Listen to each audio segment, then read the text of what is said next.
प्रदेश के रायबरेली से सांसद राहुल गांधी के द्वारा सोमवार को सदन में हिंदू पर की गई टिप्पणी को लेकर योगी आदित्यनाथ ने आपत्ति जताई है।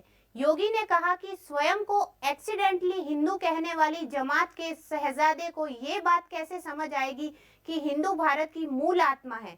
आइए जानते हैं हमारे संवाददाता लक्ष्मण सिंह सुरधना से कि पूरी बात क्या है। नमस्कार, राम राम। मैं आपका साथी लक्ष्मण सिंह सुरधना।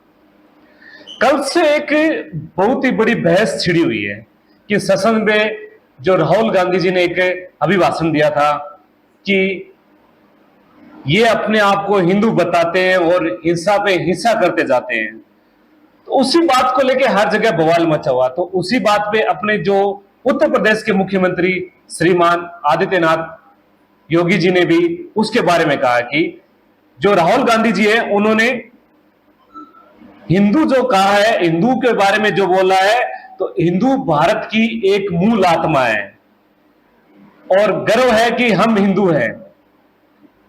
ये जो मुस्लिम तुष्टीकरण की जो राजनीति है उसी में हिंदू को जो निशाना बनाए, ये बात आदित्य योगीनाथ जी कह रहे हैं। और ये कह रहे हैं कि जो राहुल गांधी जी है उन्होंने देश की 150 करोड़ जनता को की मूल भावनाओं को ठेस पहुंचाया है, तो आपने भारत माता की जो मूल आत्मा उसको भी ठेस पहुंचाया। इसीलिए आपको हिंदुओं से माफी मांगनी चाहिए और भारत के सभी लोगों से माफी मांगनी चाहिए। और क्या कहा है आप वीडियो में देखिए योगी आदित्यनाथ जी ने। मैंने उनसे पूछा कि आपको कब पता लगा कि आप अयोध्या में जीत रहे हो, और आपने कहा पहले दिन से मुझे पता था।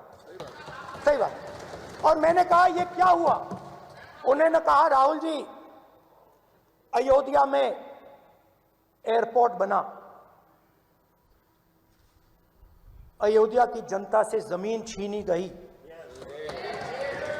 और आज तक उन्हें मुआवजा नहीं मिला है। उन्होंने कहा कि अयोध्या में जो भी छोटे छोटे दुकानदार थे, जो भी छोटी छोटी बिल्डिंग्स थी, उन सारों को तोड़कर गिरा दिया गया और उन लोगों को सड़क पर कर दिया गया। उनकी जमीन ले ली, उनके घर गिरा दिए और फिर अयोध्या के गरीब लोगों को, किसानों को, मजदूरों को मंदिर के इनॉग्रेशन तक नहीं जाने दिया। मंदिर के इनॉग्रेशन छोड़ो, उसके बाहर भी नहीं जाने दिया। बयान झूठ का एक पुलंदा है। सच्चाई ये है, अयोध्या के अंदर 1733 करोड़ रुपए केवल मुआवजे के रूप में अयोध्या वासियों को प्रदेश सरकार ने उपलब्ध करवाए हैं।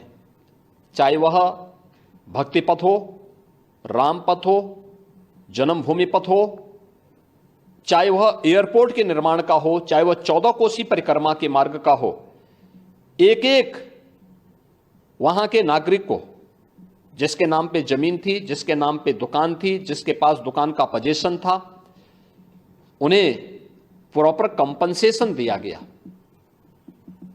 प्रॉपर कंपनसेशन देने के साथ ही जो दुकानें थी, जो अपने पीछे दुकान बना सकते थे, उनके लिए उस प्रकार की एफआईआर में छूट दी गई। जिन लोगों के पास उस प्रकार की स्पेस नहीं थी, उनके लिए मल्टी लेवल कॉम्प्लेक्स बना करके वहां पर उन्हें शॉपिंग कॉम्प्लेक्स में उन्हें स्थान देने की कार्य को आगे बढ़ाया गया। श्री राहुल गांधी के बयान सत्य से परे हैं, झूठ का एक पुलंदा है। उत्तर प्रदेश और अयोध्या को बदनाम करने की साजिश है और भारत की छवि को, अयोध्या धाम की छवि को दुनिया के अंदर खराब करने की अपनी उस मानसिकता का हिस्सा है जो एक्सीडेंटल हिंदू लगातार आजादी के बाद से करते रहे हैं। लेकिन इसका जवाब समय आने पर अयोध्या की जनता भी और देश की जनता भी कांग्रेस पार्टी और इंडी गठबंधन